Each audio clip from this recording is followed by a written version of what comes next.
కమిషన్ను ఈరోజు వ్యతిరేకించినట్టుగానే ఐఏఎస్ అధికారులు కాంగ్రెస్ ప్రభుత్వానికి అనుకూలంగా ఉన్నారని, కాంగ్రెస్ పార్టీకి అనుకూలంగా ఉన్నారని, ఈరోజు ప్రజలకు వ్యతిరేకంగా ఉన్నారని చెప్పి చేసే ప్రయత్నం ఏదైతే ఉందో దాన్ని ఇలా అధికారులు కూడా గమనించాల్సిన అవసరం ఉంది. ఎందుకంటే ఇలా మీతో ఉన్నప్పుడు అధికారులందరూ కూడా మంచిగా కనిపించిండ్రు.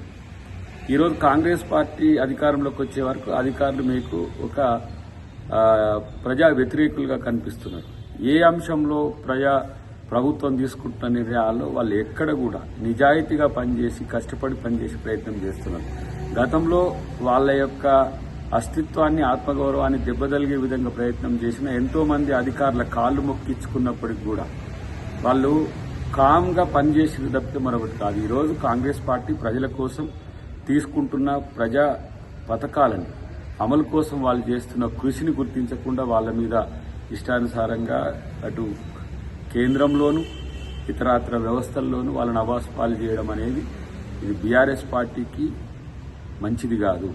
అధికారుల పట్ల గౌరవభావంతో ఉండాల్సిన స్థితి నుంచి అధికారులను బ్లేమ్ చేయడం అనేది ఇది కూడా ఒక రాజకీయం ఎత్తుగడగానే మనం భావించాల్సిన అవసరం ఉంది. కాబట్టి అధికారులు నిజాయితీతో పనిచేస్తున్న వాళ్ళందరి పట్ల కూడా కాంగ్రెస్ ప్రభుత్వం వాళ్లకు ఏ విధంగా ప్రజల కోసం చేస్తారో అదే గౌరవాన్ని ఇస్తుంది. బీఆర్ఎస్ మాదిరిగా అధికారులను అవమానపరిచే విధంగా ఉండదని మాత్రమే తెలియజేస్తుంది.